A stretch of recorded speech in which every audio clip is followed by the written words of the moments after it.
Hello and welcome back. My name is Dr. Christopher Gennari. This is Great Big History, History 150, Episode 7, The Mandate of Heaven, and the Confucian Emperor. So in this episode, we go to China, basically, though it will pertain to other states, especially Korea. And we start talking about the Mandate of Heaven. The Mandate of Heaven becomes the major form of legitimacy. So it becomes the major form of understanding leadership. And what the Mandate of Heaven did was say that the gods, the spirits, nature, that the forces of the world think you're a good leader, and thus you should be listened to, and you are given absolute power. You can basically do whatever you want.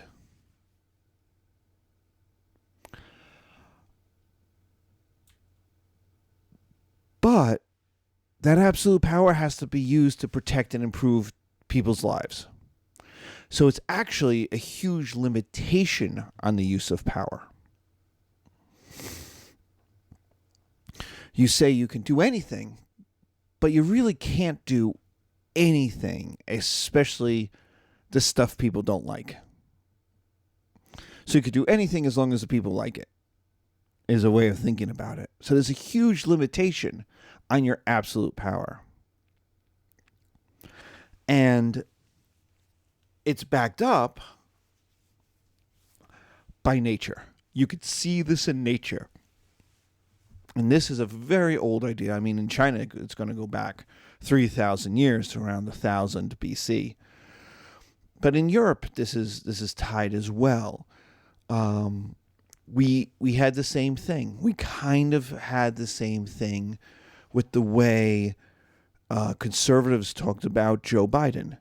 Is the idea that a sickly king, a sickly leader, a bad leader, gives birth to a bad country. One of the more famous examples of this in literature is the King Arthur story, where when Arthur is young and happy and married to Guinevere and he's got his knights at the round table, England is great. England is prosperous. The cows are being born in bunches. There's plenty of sunshine. There's never a flood.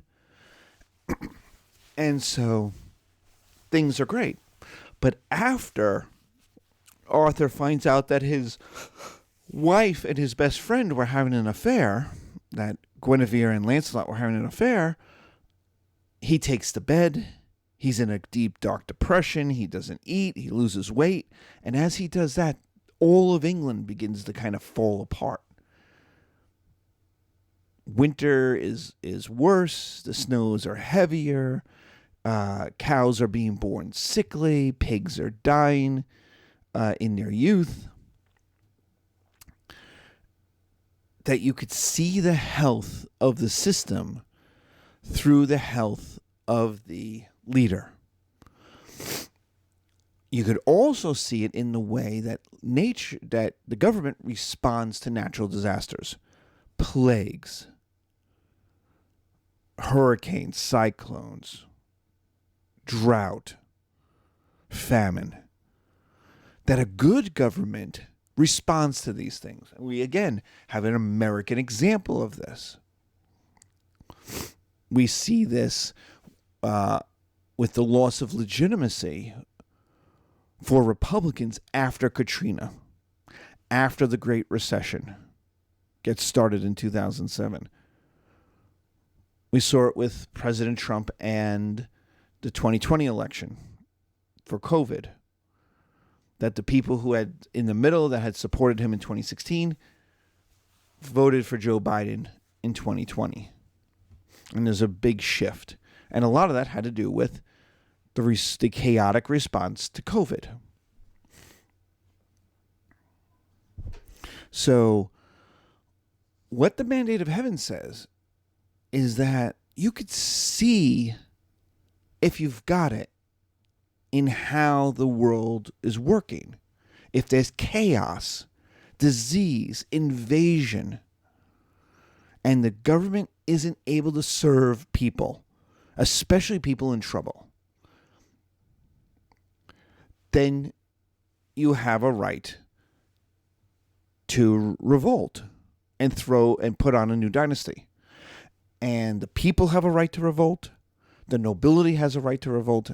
Even family members within the dynasty have a right to revolt, if they can make the argument that the mandate of heaven was lost not by the family, but by the individual member, who's the emperor, who's the king. At this point, it's a king, not an emperor. So we do this, right? We're in a way doing this now. In the early days of the new President Trump administration, people looking at the stock market.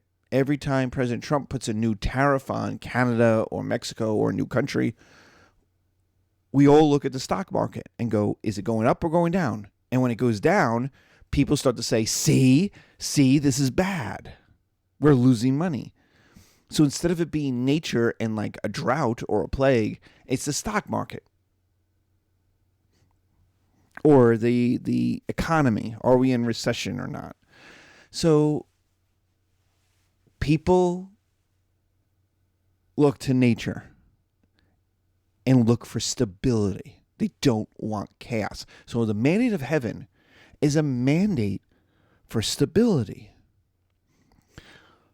But it also says that government is supposed to serve the people who are in trouble. So now a good leader, so we've talked about our war leaders, we've talked about our personal leaders. We now have kind of a savior leader, a leader who doesn't do much until the poop hits the fan, and then has to get government into motion to help people.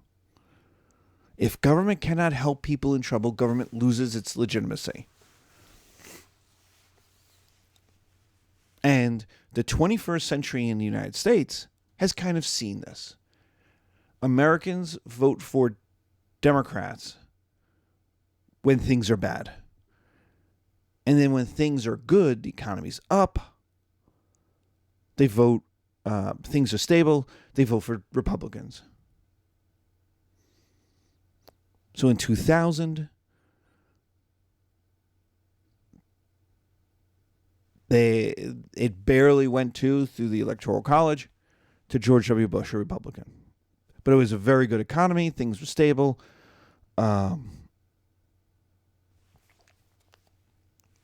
Things are good. But a lot of people didn't see, why should we vote for a Democrat and keep that going? Let's vote for a Republican. They'll lower my taxes.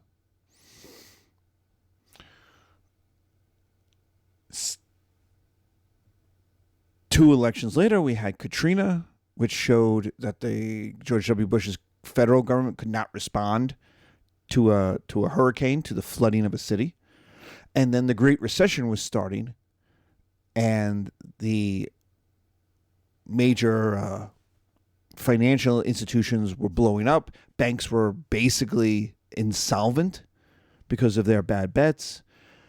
The economy was imploding.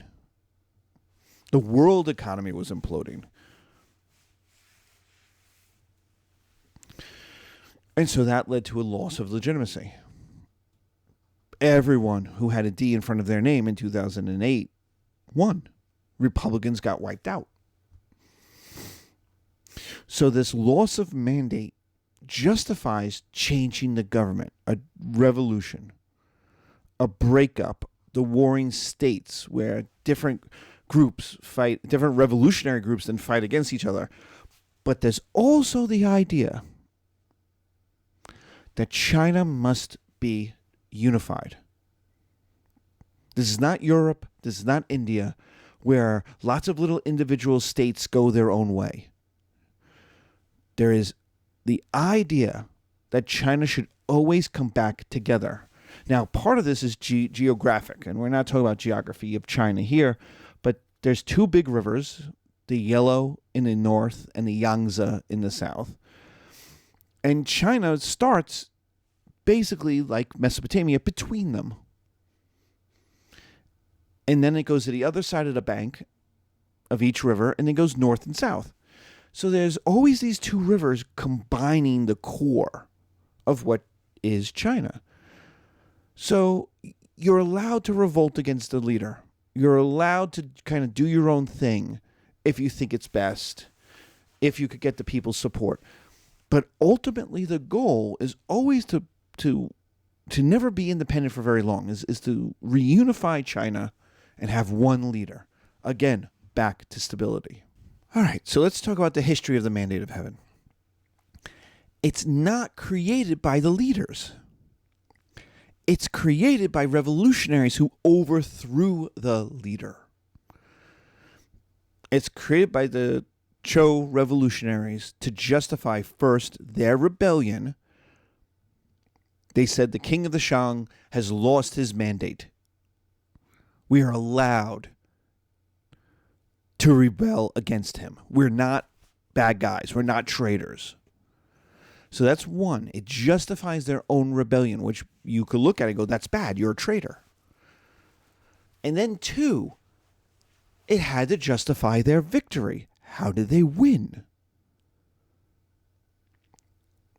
We have taken the Mandate of Heaven from the Shang. See, you don't want, if you're a revolutionary, you don't want might makes right. You don't want it to be king of the hill. You want a different kind of justification, because if it's king of the hill, then as soon as you're in power, someone else can overthrow you. Someone else can try. Someone else will try. Because who doesn't want to be king? Who doesn't want to be emperor? And so the Mandate of Heaven was a political and religious way of trying to contain a rebellion. Saying, we're justified in our rebellion, and look, we won. So we must have been justified in our rebellion. So the last of the Shang, the last Shang king, was seen as corrupt, decadent, violent, cruel. These are legendary stories because this is about 1,000 or so BC. This is during the Bronze Age collapse that's going on in Central Asia, that's going on in Babylon, that's going on in Egypt and Greece. So Western Asia and the Mediterranean are on fire with nomads on the move. And so the destruction of the Shang is a little bit part of that. It's not as sweeping as the collapse in the Middle East, but it is the destruction of a long time government institution, government dynasty. Now, these are legendary stories. They're kind of Homeric. They're kind of like Homer. There's some history in them, but we have no idea how much. And remember, the Zhou are justifying their rebellion. So it's in their interest to present the last Shang king as a terrible, horrible person. So this tells you there is an aspect of leadership, and you could see this in the Middle Kingdom, right? You tell stories about yourself. You also tell stories about your enemies.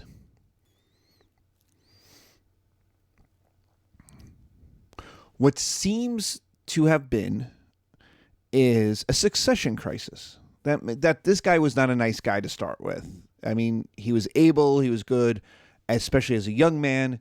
Xin, the last king of the Shang, was seen as good as a young man, but as he got older, he became corrupt. He became kind of a combination of Nero and Caligula. He tortured people. He held his nobility in fear, both giving them huge, giant, decadent parties and then descending into drunken violence.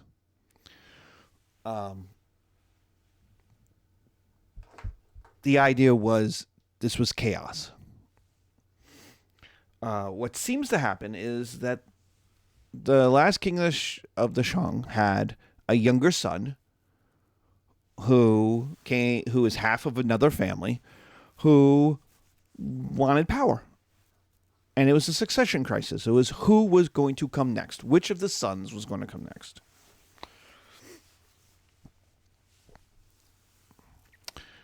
But added to it was the Bronze Age collapse on the Central Asian steppe.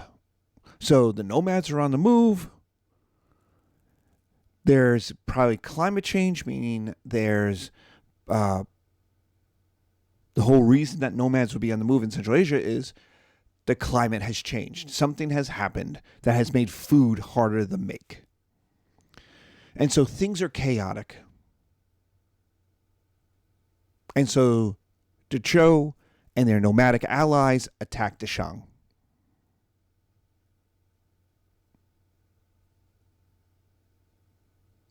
There's the story of the final story of, so the Zhou are attacking the Shang, they're winning. There's a series of battles and they win. And so they're going to lay siege to the capital.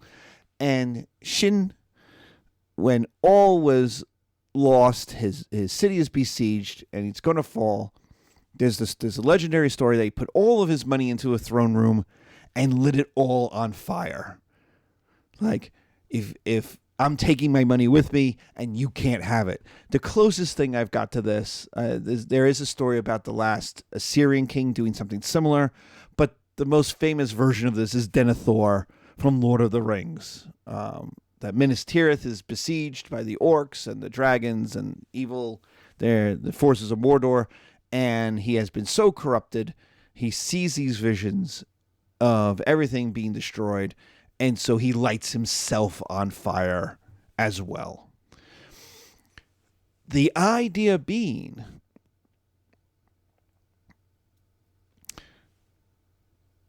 that Xin, the last of the Shang kings, was bad at leadership, was more concerned with himself, his money, his decadence, his cruelty, his desires, than the people. And the Zhou take over, promising stability, an end to the Bronze Age collapse chaos. They're going to provide order. But to do that, people have to listen to them. And so they don't take over, even though they take over in violence, they don't rule violently. They're trying to end rebellions so that they can run the show. And so the mandate of heaven is this kind of pre-constitutional limitation. We get the power. You don't rebel as long as we help you when things are bad, as long as we run things efficiently. Okay. So the Zhou are going to last 500, 700 years, depending on kind of your numeric systems. But by 500 BC, things are beginning to break apart. Things are beginning to fall apart. And we get a philosopher scholar named Confucius. He was a contemporary. Confucius is a contemporary of Sun Tzu, and you can see Sun Tzu goes in a completely very different way in how he's going to deal with the Warring States period.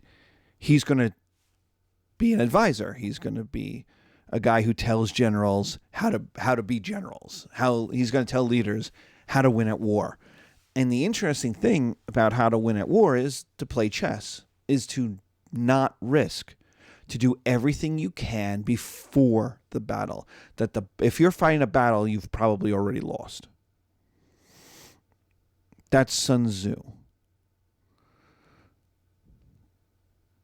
So Sun Tzu is attack supply lines, sow discord, make their people rebel, win before you've already won, box them in. So very tactical, less strategic, less big picture, moving things on the board. And that's the interesting thing is The Art of War is such a great title. And then for a Westerner, it's very boring because it's Westerners, Europeans, Americans, Canadians, Australians are used to battles, the history of Europe and the history in general. I'm a military historian, but military history used to be history. It's the history of battles and leaders. And so who's good at war, who's bad at war? That used to be history. And now we have different kinds of history, thank goodness, because there is more kinds of history. But in the West, you go, wait, why do I care? Why do I care about, why not just fight? Why do I need to take 3 years to sow discord with his people? And the answer is, for Sun Tzu, is risk. The whole point, and this is kind of Machiavelli as well, the whole point of fighting is to win. If you lose, you don't help anybody. You don't help yourself. So Cyrus the Younger, who rebelled against his brother and taking Greeks into war, that was smart. Very Sun Tzu. Take guys into war who your enemy can't defeat. Ha-ha! But then he gave it all away by charging at his brother in the middle of the battle and getting himself killed. In order to prove some kind of manliness, he got himself killed. Would it have been better if he just sat there on a hill and watched his Greek mercenaries just crush his brother's forces and then he became king of Persia? Yes. And that's Sun Tzu. Sun Tzu is very much win. But win by not fighting. Win by doing the things. Emphasize your strengths. Minimize your weaknesses. And don't risk. It's chess. It's very tactical. Confucius is different. He's a teacher in this Warring States period, and so he doesn't like war at all. A Warring States period is when an empire, China, has broken up into pieces. And those pieces begin fighting with each other to put China back together. So a Warring States period is exactly what it sounds like. It's the end of a dynasty. A dynasty has lost its mandate, or it's trying to hold on to its mandate. But it's got peasant rebellions. It's got noble rebellions. Part of the problem is China is too big. It's a continental-sized kingdom. And so places are always contesting whether or not they have to listen. So very Hunger Games, right? There's the capital, and then there's the core area around the capital where the dynasty has a lot of power, has a lot of friends. And then there's those outer areas. And those outer areas are always contested. They're far away. There's not a lot of, they don't get to see the emperor very much. They don't see the emperor's power very much. And they're also on the edges of other powers. Nomads, for the most part. The nomadic barbarians on the steppe or in the forest to the north. Or maybe other civilizations, Vietnam, Tibet. In the south, in the southwest. And so you start with your capital where your dynasty is very strong. Then your core areas where it's pretty strong and there's a lot of interaction between the two. And then there's your outer areas. And what happens is those outer areas are very easy to fall away because they're very likely to say, I don't want to listen. I don't like you. I'm not going to listen to you.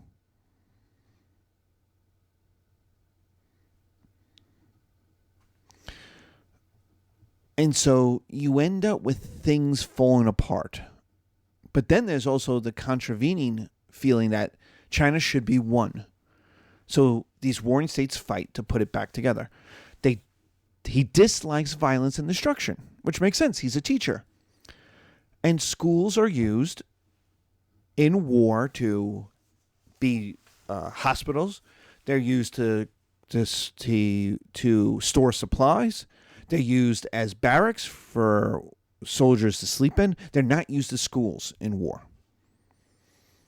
They're big buildings. Schools are always big because they need a lot. They need to have a lot of people in them, right? You need a lot of students. Otherwise, you don't need a school. So schools are always big in square footage, in size. And so in war, they're always used.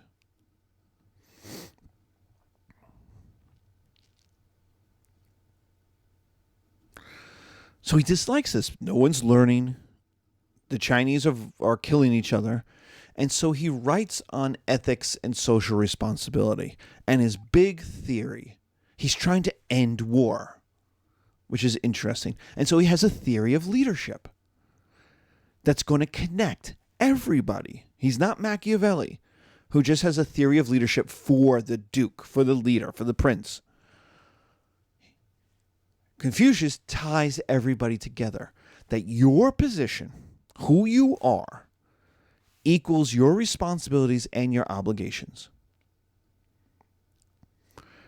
And that the proper life, what you're supposed to do as a leader, is fulfill those responsibilities and obligations. So, all right. So I have a little blue box. I have a stick figures. If you're on the video, there's all these stick figures. And I have a little blue box around our little guy. That's me. We're going to be a little gendered here, I'm sorry. But we're going to start with our little stick figure boy. What does our stick figure boy have in common with every other stick figure on our screen in life? And that is, our little stick figure boy has a mother and a father. Everybody in the history of the world has had a mother and a father. Now, that doesn't mean you have a good mother or a good father, but you have the way children are created is you need two people. So you have a mother and a father. And in proper relationships, the way it's supposed to be, there are obligations. Children are supposed to listen to their parents. And you see this all the time. You see this whenever you go to the store and there's parents and they got the stroller and they got the baby and they're like, please, just don't take the candy. No, you can't take the toy. No, or, just be quiet. Just let me do the job, right? And the idea is children are supposed to listen. In fact, right now in America, we have an epidemic of breakups between parents and children. Of children who are stopped speaking to their parents. And a major cause of the fight is this notion. You're supposed to do what I say. And what the child is saying is, I'm 25, I'm 30, I'm 40, I'm 50 years old. I'm independent. I don't need to do what you say. What you're saying is bad. So again, a mandate of heaven conflict. So we'll get to that. So, in the relationship of a parent to a child, the child is supposed to listen to the parent, is obey, is the big word. It's supposed to obey the parent. And the parent is supposed to take care of their child. Children are incapable of taking care of themselves. Babies cannot do so. They need assistance.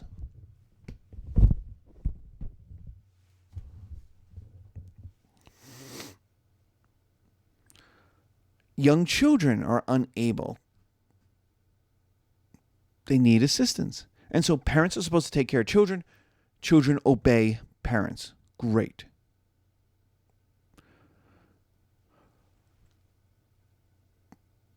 But what else is a child? A child is likely to be a brother, a sister, to have siblings. And those are different obligations. And so our little stick figure is the older brother. So it means that, and you've had this, if you have siblings, you're supposed to, if you are the younger sibling, obey your older brother. Listen, like your parents will go out for the evening or go to the store and they'll be, listen to your brother. Listen to your sister. Listen to your older sibling, right? Do what they say. And then if you've ever been an older brother or sister, have you ever used your younger sibling as a slave? Go get me a Coke while you're playing video games. Go do this thing. Go do something I don't want to do. Okay. And they go wandering off. And you hope they don't burn down the house. But again, the older brother's relationship to the younger siblings is the same as a parent to a child. The elder one is responsible to take care of, and the younger ones are responsible to obey.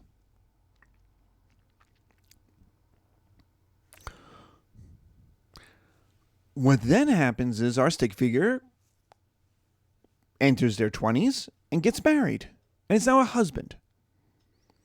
And we know being a husband has responsibilities. In fact, we literally say them. We literally state them out. They're called your vows.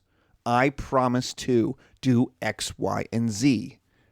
And it used to be, in my mother's age and before my mother's age, that women would say obey. That men commanded, men took care of, and women obeyed. Like the relationship between a parent and a child.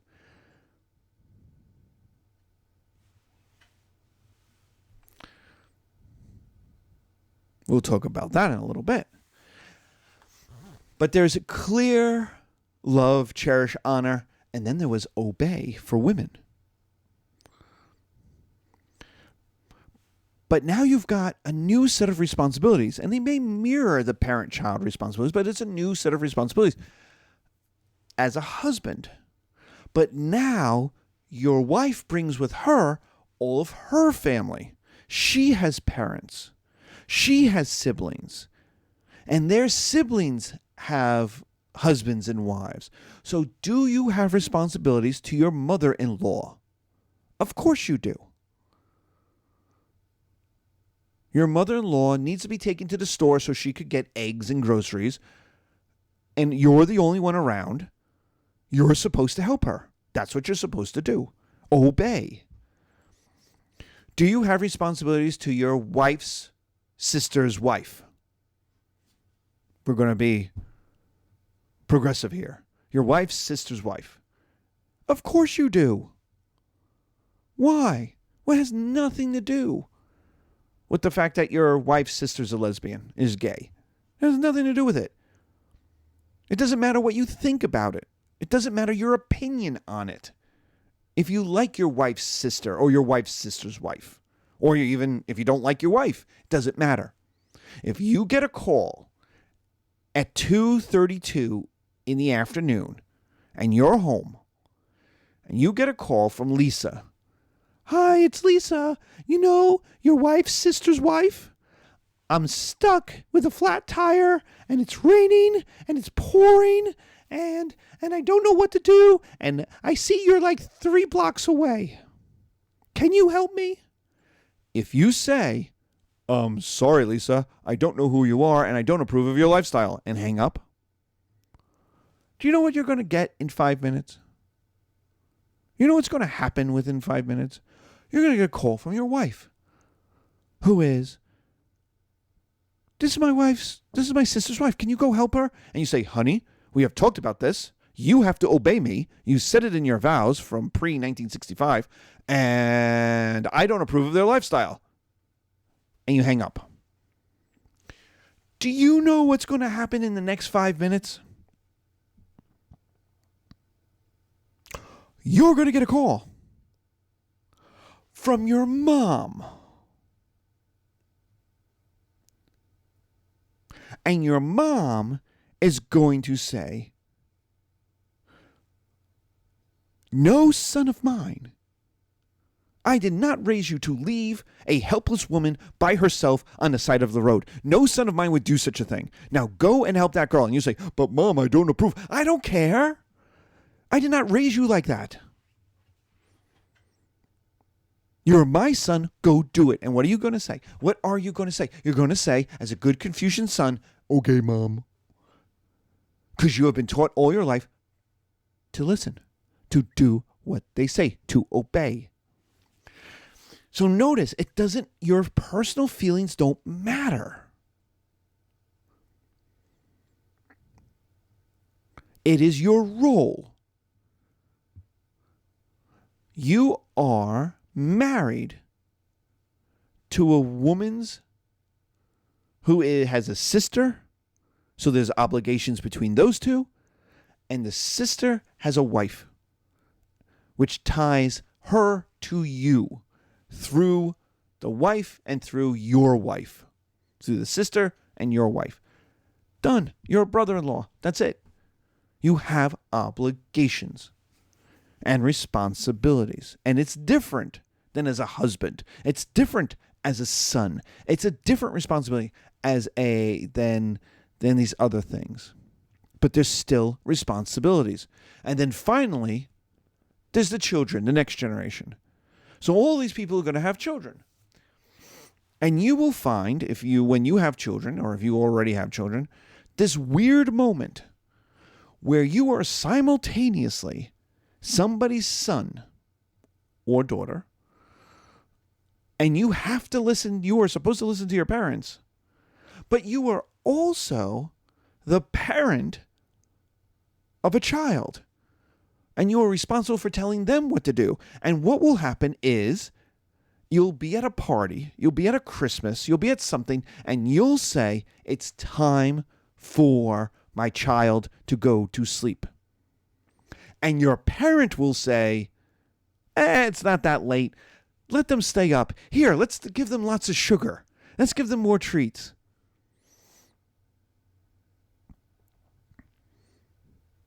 And you are responsible.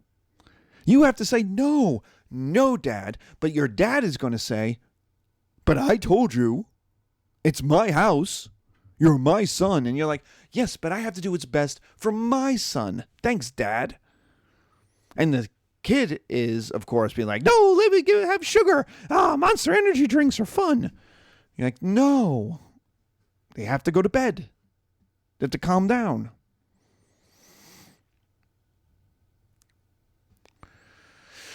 So you will find yourself that you are simultaneously a son, a brother, a husband, a son-in-law, a brother-in-law, and a father. And all of those are different responsibilities. And all come with different obligations, despite being different positions. And that's not all you are.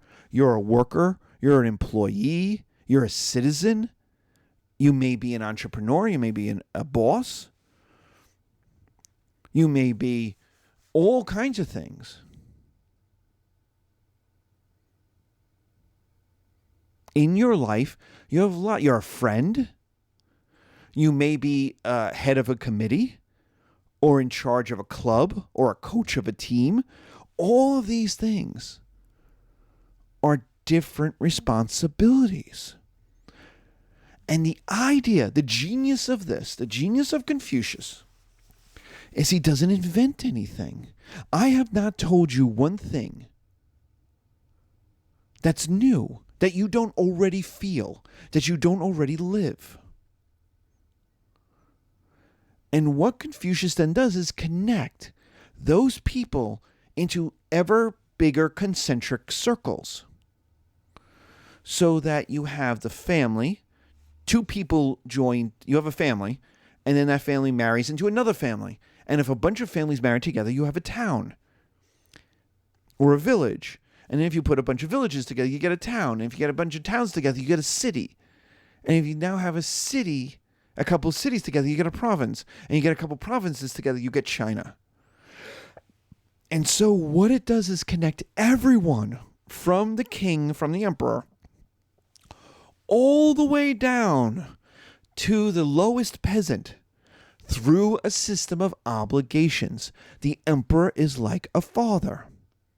The emperor has to provide protection, stability. And the farmers, the peasants, are like children. They provide loyalty. They pay the taxes when the emperor says to pay taxes. They follow the laws that the emperor makes. And when the emperor needs people to be in the army, they show up. We see this with Mulan. If you watch the movie, the original Mulan, the father is too old to go. He's a pensioner. He's too old. He can't be in the army. Now, this is an interesting issue on the mandate, right? China's being invaded by the Huns, the Mongols / the Huns, right? So that's bad for the mandate of heaven, especially since the Huns are overwhelming the borderlands. If the emperor forces old men into the army, that could be seen as a loss of the mandate of heaven. That's not supposed to happen. If you are so desperate that you're hiring old men who can barely hold a bow or a spear, then your people don't really want to be in the army. But also, there's the Confucian aspect. That Mulan says, well, everyone's supposed to give up children to the army. Every family's supposed to contribute. My father's too old. We don't have any sons, so I'll do it myself. I'll go. So we have this simultaneous in Mulan, an issue of the mandate of heaven, simultaneous to a Confucian obligation.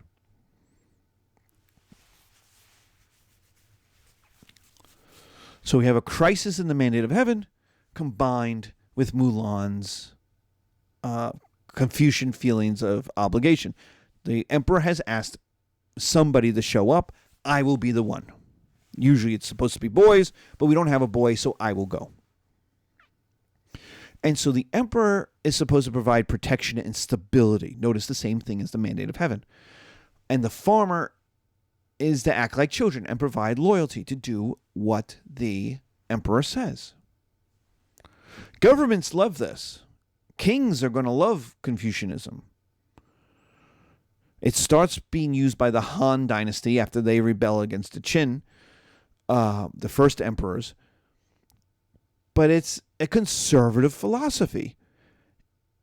Don't revolt. It tells the people we all have obligations to each other. Do not revolt. Do not overthrow the dynasty. So in a way, like the mandate of heaven. But it limits, like the mandate of heaven, governmental freedom. The government can't just do whatever it wants. Again, Confucianism supports the mandate of heaven because government is now limited to helping the people in its powers. It has complete power, we'll talk about it, like a father over their wife, like a husband over their wife, like a father over their children. But there's also limits to that power.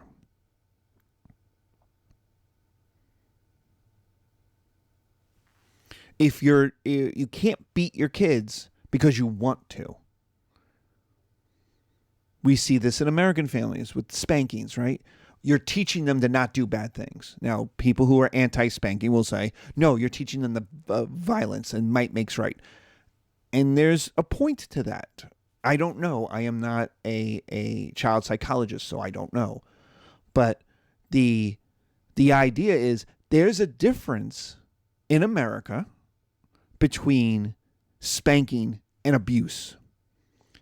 And basically it's one is meant to teach a child to be better. We can argue whether it does or not, but that's the idea of a spanking.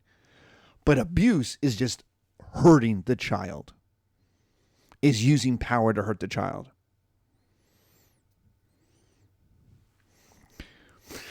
And so in this system, in this Confucian system, there's that fine line. You're allowed the absolute power to spank in order to make their lives better, to make them better, to teach them. But you don't have the power to abuse, to take advantage of, to hurt because you can. A major component of this, of Confucianism, is it's not fun. This is not a fun time to be king. Like in Mel Brooks's History of the World Part 1, where one of the running gags is, it's good to be the king because you could do whatever you want. You could have sex with all the women.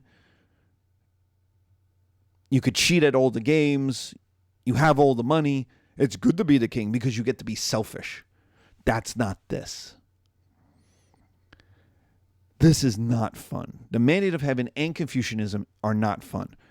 The mandate of heaven is not fun because a lot of it is outside your control. You can't control a plague happening. You can't control a drought happening. You're always playing defense to nature, hoping nothing really bad happens.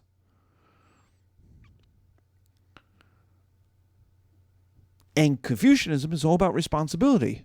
So you're constantly, every day, doing what you're supposed to have to do. So this is not an individualized philosophy. This is not a philosophy that's very good for the individual. It's not supposed to be. This is a group. Everyone has responsibilities and obligations to everyone else. So leadership is the proper fulfillment of those responsibilities. The king is the calm center who allows his workers, the mandarins, to do their work.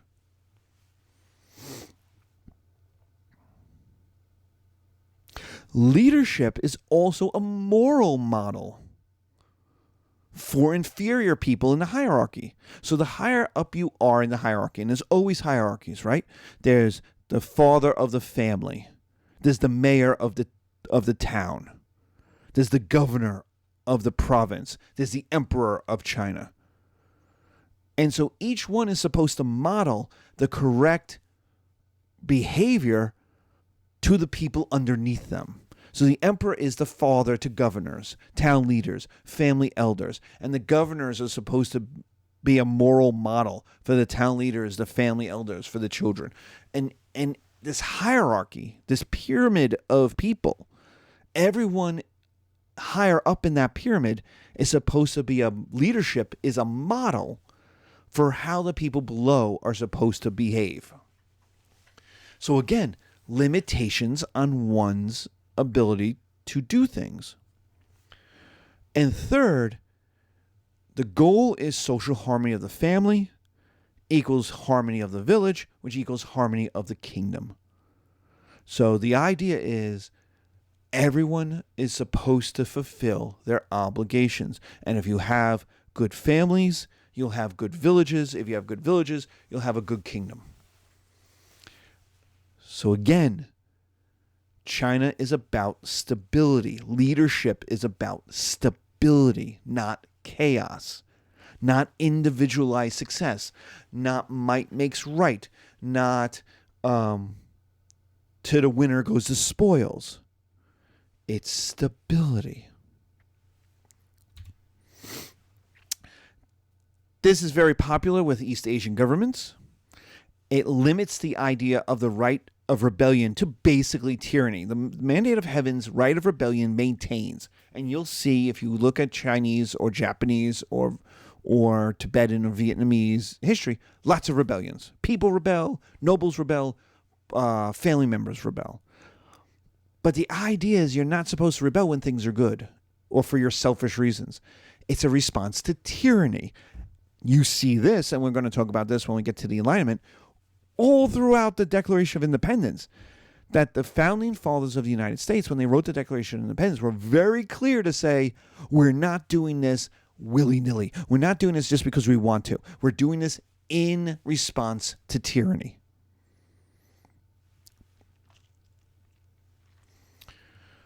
The second thing is it limits the power of the powerful while confirming their positions within this natural hierarchy, or what is considered to be a natural hierarchy. There is no democracy here. There is no equality here. It limits the independence of the less powerful.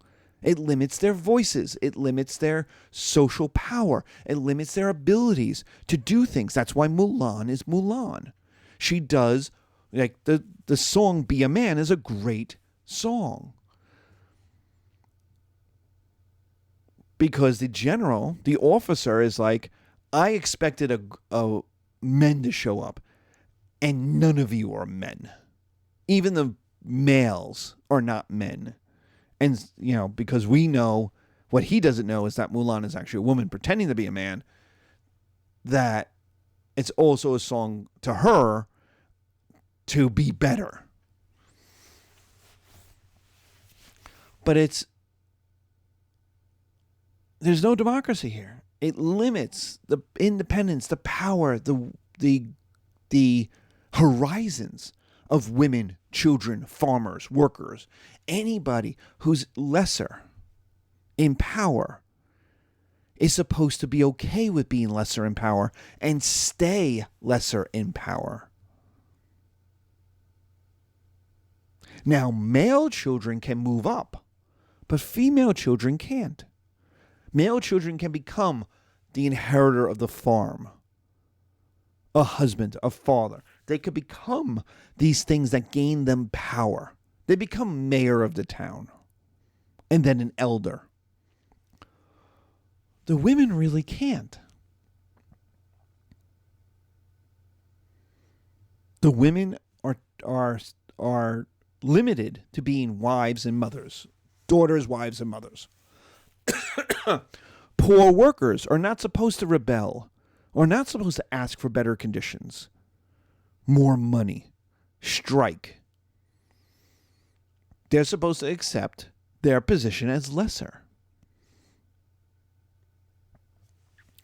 And so it limits the power of the powerful, but it also justifies the powerful having power and not having to share it. So there's not a lot of upward and downward movement. People are not constantly changing. There's no equality. There's no democracy here.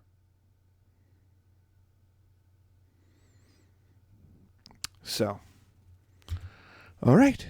We finished another episode. Thank you. Be safe.